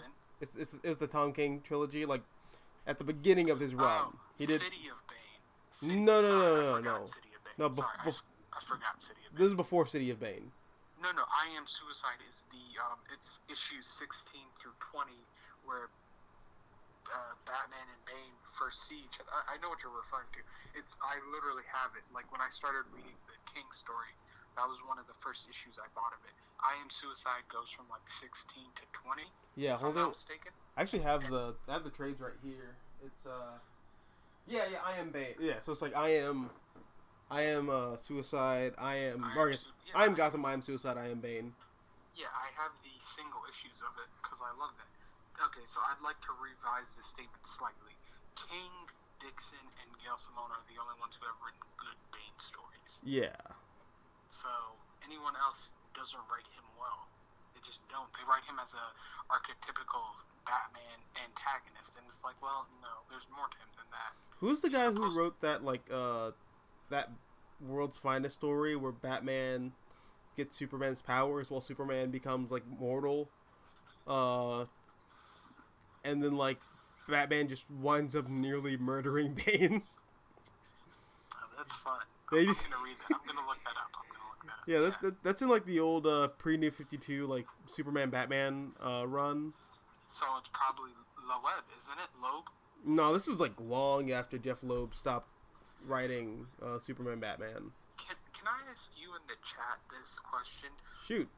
It's supposed to be Jeff Loeb, but some people pronounce it Loeb or Loeb. Loeb? It's like, I've heard one dude pronounce it Loeb, and I was like, are you an asshole? It's Jeff Loeb. That's weird. Who the fuck would pronounce it any way differently? It's supposed to be Loeb, Jeff Loeb. Yeah, I always thought it was Jeff Loeb. I heard a guy, I kid you not, I heard a guy pronounce it Jeff Loeb, and I was like, nope, that's not how you pronounce it. You know what's also weird? Bro, you punched that person in the face immediately. Yeah, but who's that one guy? He does comic reviews. He's pretty, famous on YouTube. I think he's Hispanic. He once pronounced Philip Macandale, I kid you not, as Philip Macandeli. And I was like, what the fuck? That's not how you pronounce it. Wait, who? He's a Hispanic guy who reviews comic books. He's a pretty famous comic reviewer. Perch? I'm trying to remember. Perch? Maybe, I don't know. Wait, no, I thought Perch was Asian. The point is, when he was pronouncing it Philip Macandale, I think he was pronouncing it like Philip Macandeli. And I was like, I don't think that's how you pronounce Philip Macandale. That's weird. I don't like that. Nope. I hate that. Yeah, it's just like some people pronounce those names weird. But yeah, no, it's like, it's in regards to the Bane thing, I know some people don't, because I know like the people who are diehard Bane fans might not love Gail Simone, but they also love Secret Six because Secret Six was a great comic. Wait, She-Hulk was a decent book until the last issue where the writer just starts bashing on the... I said Secret Six. No. Well, you said Secret Six, but I was reading a chat from Arcus, the Man of Style. Arcus, are you talking about the John Byrne She-Hulk run? I never finished that, but... I mean, John Byrne's crapping on the fan base throughout the entire run. John Byrne's is John Byrne's. You gotta give him some leeway. Yeah, you know, oh, no, you know what? No. I used to be on that train, but then, like, I just gotta hit a point where I was like, I like John Byrne a lot, but there's too much, like, Gerard Jones-ness surrounding surrounding John Byrne's work. Well, no, I mean, if you're writing She-Hulk from the perspective of, like, let's say She-Hulk, like, you know, it's like, hey, I'm a superhero. Stop ogling me just because I have giant green tits. Oh, no, that's not what I mean. That's not what I mean. You know, Okay. do you know the whole thing with Gerard Jones? The writer of, like, Emerald Twilight and Emerald Dawn and all that? I mean, I never knew his name, but yeah. I do remember reading Emerald Twilight. It's one of the things that made me kind of hate Hal Jordan. And that's Ron Friends. I mean, Emerald Dawn. That's Gerard Jones. Oh, okay. But yeah, Gerard Jones is like he went to jail for like child porn. Oh yeah, because that one chick, what is her name, Larissa, is like 14. Well, just like in general, it's not good. It's really not good. But like John Byrne has a lot of stories that center around like, is it weird if this? It's not weird if this 70-year-old man made out with a 15-year-old girl. It's totally normal. It's like, I know. It's like, John. It's like, John. You don't have to. You, all right. It just gets to a point where it's like I can't defend you anymore. Like I really can't defend John Byrne anymore. I'm not defending that. I mean, there are so many. Like, what was it? Because Sue Storm has been in love with like Reed since she was like a little girl, and he was like in his mid-20s. Oh, current She-Hulk run? Okay, cool. Huh? No, sorry. Arcus was talking about the current She-Hulk run, but no, what were you saying? Well, you know how, like, Sue Storm and Reed Richards were supposed to be around the same age. Yeah. And then Byrne, for some reason, was like, no, there's like a 15-year difference, and she's been in love with him since she was a little girl. She was like 9. Come on, yeah. Come on, no one asked for this, so why the fuck are you putting this in a story? Like, she was a little... Why is a little girl falling... I don't understand. Who asked for this? Who asked for like a 900-year-old Superman to make out with like a 9-year-old Lana Lang, where she's like, you're gonna grow up and be a big strong man someday, and I won't see you ever again. Show me what a real man kiss is like. Just like that's that's in like Batman Superman Generations. Like, Jesus, dude, what are you doing? It's gross. He puts it like it's hard to like not even. It's hard to even ignore because it's like, come on, John, why do you constantly have this shit? You know why he constantly has that shit. Yeah, I know why. I'm a fan of his work, but I'm not a fan of I'm not a fan of all of his work, especially that shit.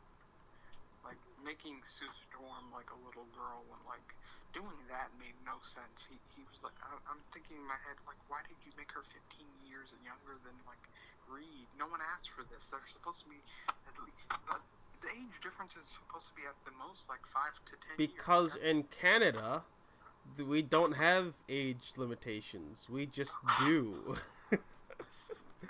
John Byrne, probably. Oh god, it just pissed. I don't even like to think about it, honestly. Oh yeah, we're gonna think about it. Try not to think about it. No. Alright.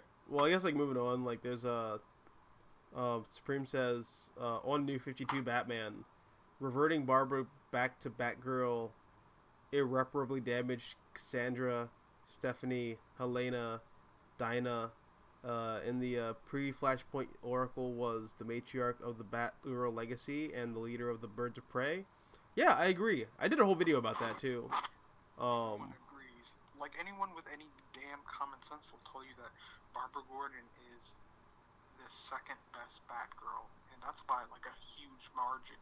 I mean, I don't think I've ever met a person who doesn't like Cassandra Cain. And if you meet a person who, and I'm saying this to you and to everyone in your chat, like I don't like to make huge proclamations, but if you meet someone who doesn't like Cassandra Cain, I don't know, they're not a good person. They might be a communist or something. I don't know. They might be a Nazi because she's like the best Batgirl and arguably like the best member. She might be the best member of the Bat team, save for Alfred and Bruce. Like I don't know. I like Dick a lot. Yeah, I really like Dick. Boy, I know that. Yeah, I'm a big Dick boy. You're a big Dick boy. Yeah, big Dick boy. Oh, that actually sounds way worse when I say it out loud. No, say it again. Tell me I'm a big Dick boy again. I like it. Oh, Jack. Off what? No, but yeah, no. It's just in my opinion, she's like most people will be like, yeah, Cassandra's like one of the best members of the Bat family, and it's like I have met a lot of people who really like Stephanie as Batgirl. no, no, no, no, no, no, no, no, no, no. Yeah. Stephanie is like diet fucking. She's Barbara Gordon with a little bit of Jason Todd. I'll throw this out there. I will throw this out there because I just started reading the Brian Q. Miller run. No. It's actually pretty good. She can go. No. It's actually no, I pretty refuse. good. Like, here's the thing. Like, I don't like the fact that DC threw Cass under the bus and like had her go off and be like the leader of like the Legion of Assassins, not the League of Assassins and all that. But I don't, as a status quo, I kind of like Stephanie as Batgirl. I think those stories are pretty fun. Ryan Q. Miller did a really good job with that era. I think it works. No, she's literally diet Barbara Gordon. She's the Sierra Mist of the family. But she's not really though. Like Barbara Gordon is like a Barbara Gordon is like, I don't know. Like the big difference between Barbara and Stephanie is that Stephanie was trained by Bruce. Barbara wasn't. She's just some weird chick who like put on a bat costume and Batman's like, well, I'm not gonna arrest you immediately, but like, just be here are tools to do this thing safely and so you don't die. And then later she becomes his like Robin once Dick Grayson goes off to college and joins the Titans. She's inspired by two of the greatest men in her life, her dad and Batman. She wants to fight crime. She wants to do good right then and there. Don't get me wrong, she's very inspirational. But what I would argue is even more inspirational is the young girl who's trained from birth to be a murderous assassin, but whose nature wins out in the end. And she realizes she hates killing, and she becomes Batman's ward. Like Cassandra Cain is arguably like one of the coolest characters, the daughter of two of DC's greatest assassins, inarguably, and just like a really cool fucking character. And it's like, I like her. She should be Batgirl, and well, that's why she's my favorite. Well, that's why she's my favorite. Yeah, she's everyone's favorite. Everyone likes Cassandra Cain. I don't know anyone who doesn't like Cassandra Cain. Those people don't exist. Oh, actually, I don't know. So let me tickle your brain balls about this. How do you feel about the Cassandra Cain Con-El ship? Wait. They were dating for a time? Yeah. Wait, and when you say you mean Connor Kent? Yeah. Oh god, I hate that idea. You know what it is? It's because for years they've been bouncing, what's her name? Cassie between Kim and Connor. Well, this predates that ship. Oh, it does? This predates that ship by like 4 or 5 years. No, I still don't like it. Don't get me wrong, I like both characters. I just don't like them together. I think it's cute. I think it works. Although I will say my ideal relationship for Cassandra isn't her dating a superhero. It's like her just dating a random person off the street. Yeah. Not like a random person off the street, but like someone who's like a normal person. Random. Yeah, like a civilian. Sorry, I have to call you back. I have to piss like a racehorse. All right, save some fried chicken for me, Big Daddy.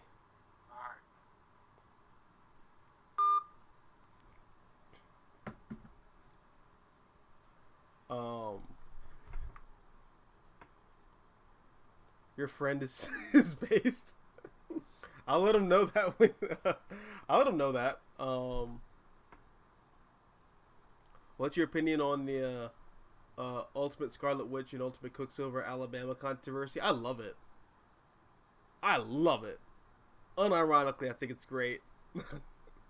I. It's great. My favorite ship outside of Superman and Lois Lane.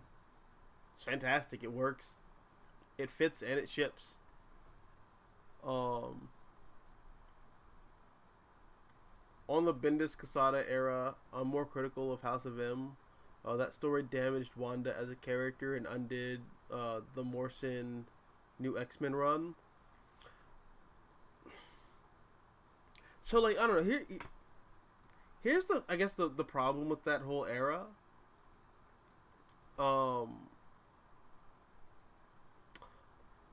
That is a top-down editorial decision. That's not a creative mandate. Because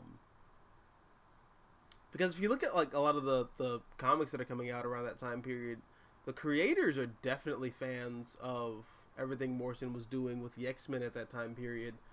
But, and again, this is rumor. I don't know. I wasn't there when it happened. Supposedly, allegedly, when this happened, allegedly. But Grant Morrison and Joe Quesada got into like a FU match at Comic-Con. Like just in the main hall around everyone, allegedly. And after that, that's when you started seeing Joe Quesada roll in the mandates to say, all right, all this stuff that Morrison did, get it out of here. So, like, I don't know. I don't blame Bendis for that. That's like some Joe Quesada stuff. So, oh, by the way, Arcus says that you're based. I'm based. Yeah. You know what's funny? Your face. No, I was gonna say I've been like, have you ever peed so badly that like after you were done, you felt like, I don't know, you felt like you were wondering if God exists? I mean, I've definitely done that with like, you know, like a solid, I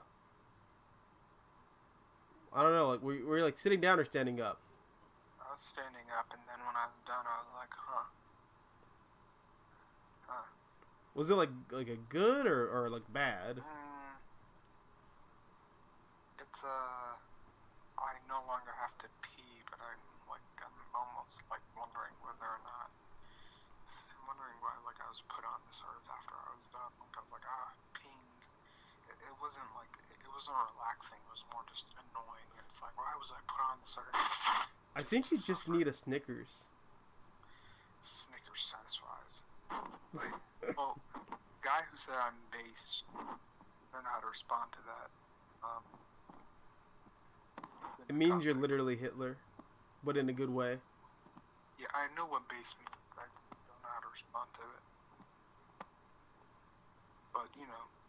Start making those slapping sounds. Argus is like, it sounds like a solid name. Is he named after the organized DC? I don't know.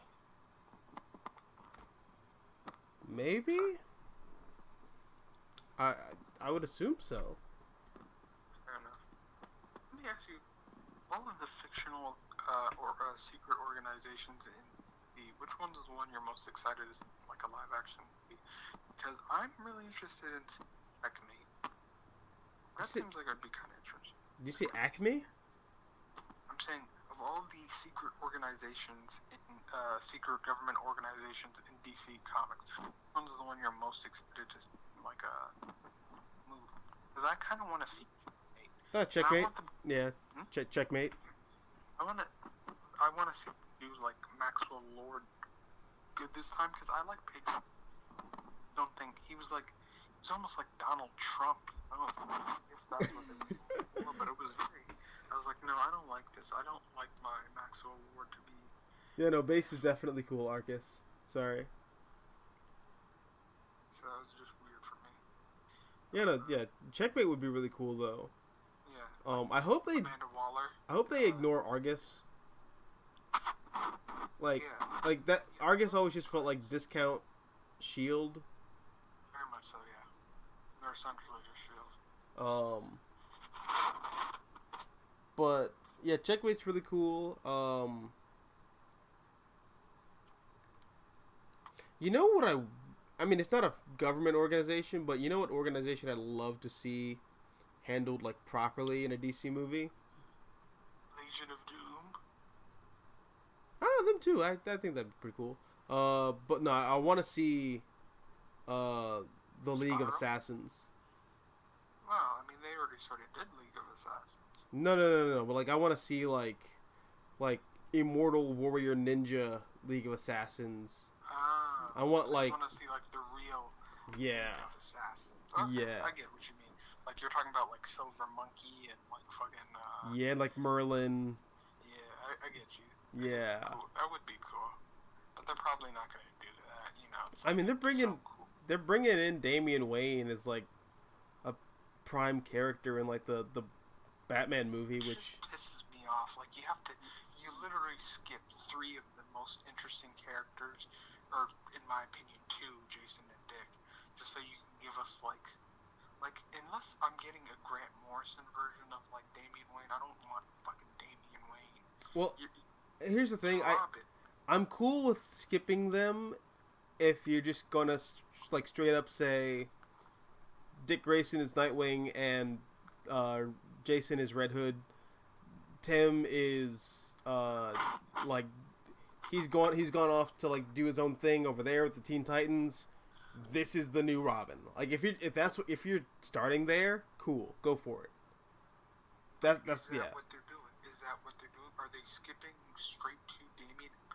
Because for that to work, I'm gonna need them to acknowledge that Nightwing exists. Like, yeah, you're not the first Robin, you're like the 3rd or 4th. So well, technically you're the 5th. There was this one chick who just straight up just couldn't do the job because some jobs only a man can do. I mean, to be fair, that wasn't her fault. That was like a weird pissing contest between Bruce and Tim, because DC didn't know how to like write Batman in the early 2000s. But hey, it is what it is. Sometimes when you're a sidekick, you literally just get beaten to death. So it just is what it is. It'd be like that. It'd be like that sometimes. But James Gunn liked a tweet. I mean, I can't really go off of much outside of him just liking a tweet, but I mean, someone said, "Hey, are we gonna see these boys in the new DC universe?" And it was a picture of Jason Todd and Dick Grayson as Nightwing and Red Hood. And I mean, James Gunn was he liked the tweet, and then he like replied with like the horn hands. So like maybe that's something, I don't know. Well, I mean, I'm fine with Damian as long as you see Jason and Tim were the Robins first. But if you tell me, oh, the first Robin is his son, it's like, well, fuck you. I don't think they're gonna have him be the first Robin. Because they know how much that would piss the fans off. It's like, nope, and, you can't do that. You and can't also just skip. Well, also the animated movies, already did that and it was terrible. So we're just gonna ignore that. Yeah, fans don't like that. Like it's like that one scene in Batman and Robin, where it's like Dick is fighting Damian for the first time, and Dick is just beating the shit out of Dick. It almost feels like he's punching down, because it's like, because in the comics it's Tim versus like Damian, and it at least feels a little more like, it's like a 10-year-old fighting a 16-year-old, as opposed to a fucking 10-year-old fighting a 20-some-year-old. I don't care how old. I don't care about the DC official ages. Dick Grayson's like 30, as far as I'm concerned. Still, though, it at least felt more even when it was like Tim versus Damian. That at least felt a little more even. But it's like in the animated movie when it's just Dick and Damian, and it's like, well, come on, what the fuck? Like, I'm literally watching a grown-ass man beat a kid damn near half to death. Also, James Gunn confirmed that Jack Black will be playing Superman in the next movie. Based. No. Based. No. But he would be a great toy man. He would be he might not be a great toy man, but he would be a fun toy man. He'd be a pretty good toy man. I'd like that. It's like kind of perfect, honestly. That is perfect to have him as toy man. Like the Winslow Schlott version of Toyman 2. He looks like him. I mean, minus the brown hair. Yeah, no, I mean, it would be fun. He's like Jack Black is like a fucking, like, he's walking around with his army of like 6 foot tall plastic, like, army men, but they're not just like plastic. They also got a little bit of kryptonite in them, so like Superman's like weak around them. He's just walking around causing havoc and shit. Like I'd love that. And it's Jack Black, so you know it'd be fun and weird and like, you know, just off the walls. I'd watch that movie. I hope they bring back, if they ever do have Toyman in like a DC movie, I hope they bring back what they recently brought back in the comics. The fact that Toyman has like a gun that literally turns you into a toy. That'd be cool. I could see that as being interesting. I mean, I don't necessarily that far, but it would distinguish him from other like wacky supervillains, like guys like the Trickster and guys like Oh, dude, I hope they bring back the Puzzler. The Puzzler is really cool. Man, the Puzzler. I mean, it's been like 50-some years. I mean, they have Bloodsport in the DC universe. That's what I want to see. I want to see like not Batman. I want to see a Superman versus Bloodsport movie.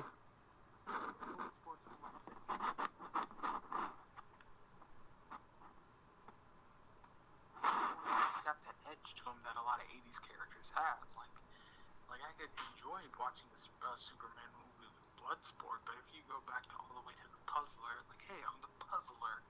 Would you like and it's like, well, she's gonna puzzle you with puzzles.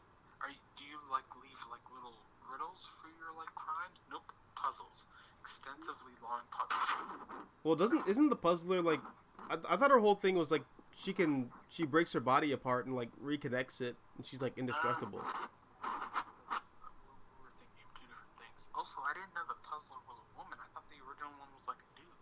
Well, I mean, the one that I'm familiar with is like a psycho chick who, like, the human Jigsaw. Yeah. Cool. Yeah.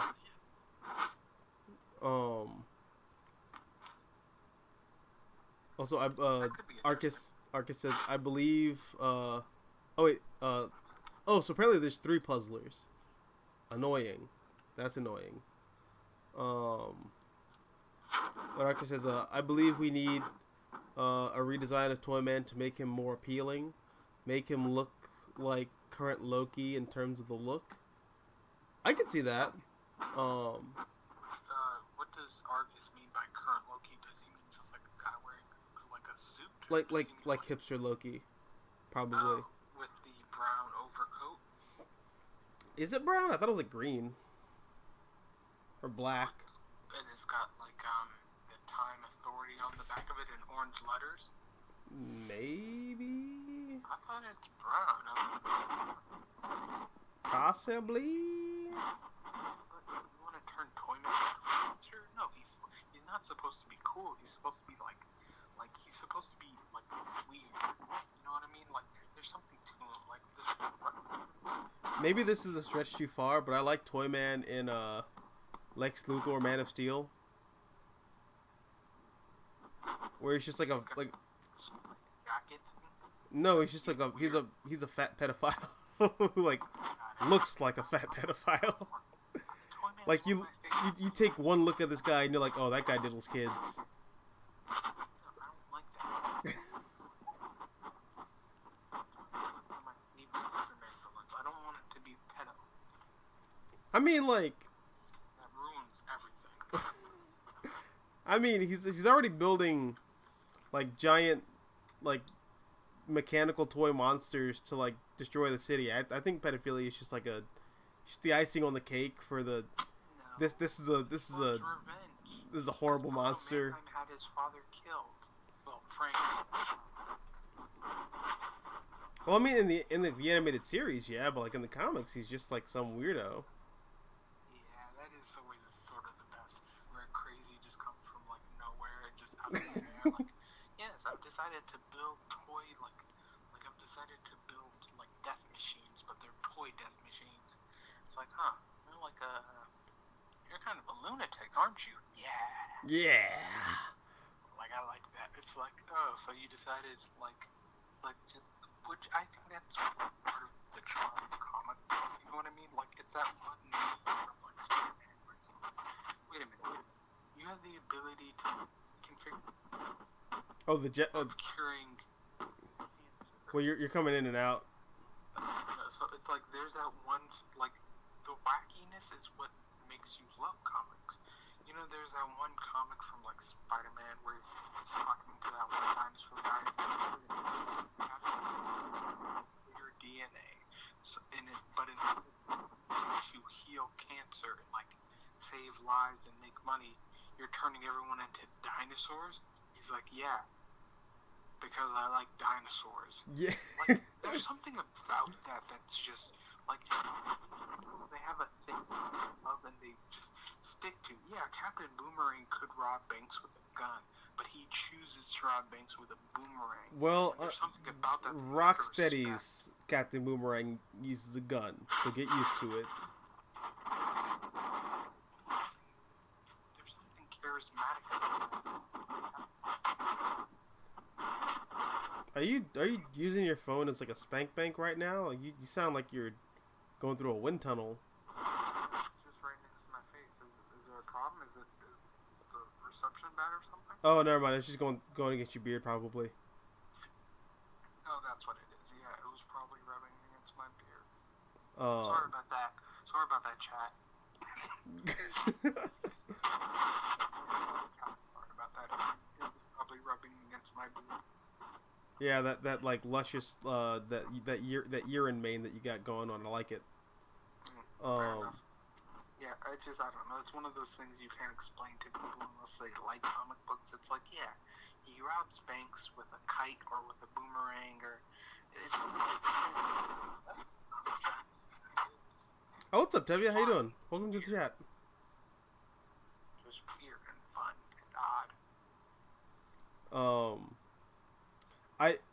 I'm not sure if you read any of the Superman Adventures comics that came out a couple years ago, but there was a really fun one where this guy builds a jetpack out of his garage, and he's going around robbing banks. Yeah. And then Superman catches him, and he's like, "What are you doing?" And he's like, "No, Superman, I'm not a bad guy, Superman. I'm not a bad guy. It's just my wife divorced me and took the kids, and I don't have anything. She's gonna take the house. I need money to pay for a lawyer, so I thought if I rob some banks, maybe I'll have enough money to pay for a lawyer for the divorce." And Superman just looks at him and says, "You built a functioning jetpack with a renewable energy source, and your first instinct was to rob a bank? Why didn't you just..." It's a disappointment, bro. It's just plain disappointment. Like, what the fuck, dude? You're a genius. Why are you doing this? It's like, but it's like, I don't know, more pathetic than like the Rogues, because the Rogues are also geniuses, but like, at least they acknowledge the fact that they just like robbing banks and hurting people. Well, yeah, that's the thing. Some of these, that's like kind of also part of the problem. Like, you got these guys in Spider-Man and Flash's Rogues Gallery who possess like this incredible engineering capability. And it's like, well, you could be an engineer, but instead you became a criminal. Like Herman Schultz, the shocker, he literally makes that suit like while he's in his spare time in prison. And it's like, wait a minute. You developed a shock-proof suit and shocker gauntlets that allow you to like create weaponized vibrational like attacks and whatnot, and instead of selling this to the military, you're using it to like, or instead of like selling it to like, you know, like a construction manufacturer, like buying a patent on like, or I guess like selling the patent to this to like, I don't know, like destruction or like demolition people. You just rob banks? Man, it's just so what's wrong with you? That's part of the reason why I think they do it. Like, well, these guys aren't like engineering masterminds; they're just guys who stumble upon tech. Because if these guys have this ability, it's so sad that they become criminals. It's like, come on, Herman, you could have been like an engineer, like a real engineer. doesn't Weather Wizard like create his wand Yeah, well, like out of his like basement or something? to be fair, if I could point out, Weather Wizard comes from like a mafia family, so he feels like he's been inducted into this life since he was a kid, right? Yeah, but it's still like, bro, you you you can literally control. That is like a godly. That is divine. That is the essence of divinity. You control the weather. Why are? It's weird. But he's not like a fucking, I don't know, scientist. But it's like I don't want to help society. I want to rob banks with my friends. Exactly. That's so wacky and weird about it. Again, it's like the whole dinosaur thing. It's like, well, I could cure cancer. I could turn everyone into dinosaurs. Weather Wizard could have prevented Hurricane Katrina, but he didn't. Yeah. There's something about that that's just, it's more evil, but it's also just more fun and cool. Like, yeah, if I had the ability to turn everyone into dinosaurs, that's exactly what I'm fucking doing. I'm not curing cancer. I'm making dinosaurs. Well, that's just weird. Weird person. That's rather based, I feel. That's based in genetic pilled, I think. Omega says, in hindsight, I feel Steph should have stayed spoiler. That was her unique identity. I feel that she was better off as Tim's love interest and Cass's best friend, and that was her least divisive era. Fair enough. Oh, it seems like my phone's close to dying. I had a great conversation with you guys.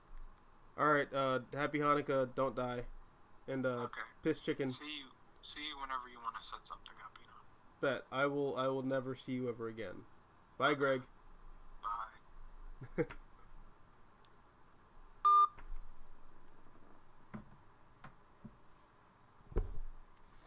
Alright.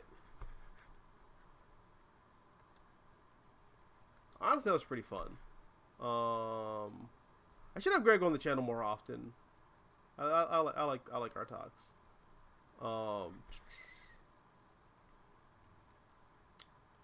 But I don't know. Oh, you got a long trip tomorrow, Tevya? Yeah, I kind of do too. Not a long trip, just like an annoying trip. I do have. No. I do have comics to read for my big trip though. I stole this from my girlfriend, who got it and like just never read it. I mean, I never really read like Planetary either, but I did read The Authority, and I really liked The Authority. I guess I liked it this time I read it, and the Planetary Crew does show up in that book in the middle of it, so I guess I'm like more interested in reading Planetary now. So yeah, I'm gonna check out Planetary like on my long bus trip tomorrow. Because I have a I have a job interview tomorrow. Cause I'm like in that weird phase where I'm putting in like 800 different applications, and like I'm getting like 4 people calling me back after I put in 400 applications. So that's always fun. But there's a spot that I'm going out to tomorrow. It's like close to one of my buddies' houses who I'm gonna visit tomorrow. So like, you know, it's like on the way, but it's still a long trip. Still a very long trip. So I'm gonna read this on my way out there.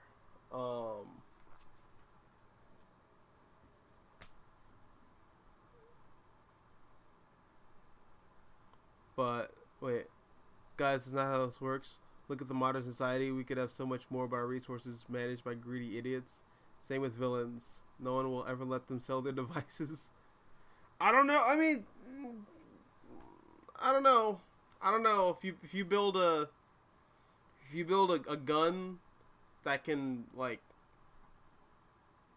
essentially freeze the molecules in the air to the point of like absolute zero. I think that's like when you figure out how to like control heat, and you can eliminate heat from like a surrounding area like Captain Cold does. I think that's pretty impressive. I think a lot of people would pay hand and ass for that kind of technology. Captain Cold's just a dumbass for not capitalizing on that. But yeah, I don't know. But anyways, I'm gonna peace out tonight. Thank y'all for stopping by. It was cool that Greg called. That was pretty fun. I like talking with Greg. I gotta do more videos with Greg. Greg has read a lot of really cool comics, so I wanna do a video with him. I like the Daredevil videos that we did. Those were really fun. I also asked Greg like what other comics he's read, so we could talk about some cool stuff. But thanks for coming by, guys. I'm going to go to bed, and I will see you tomorrow night. I'm gonna do a stream tomorrow night for Batman Arkham Knight. And yeah, see you then. And as always, until next time, adios, nachos, adios.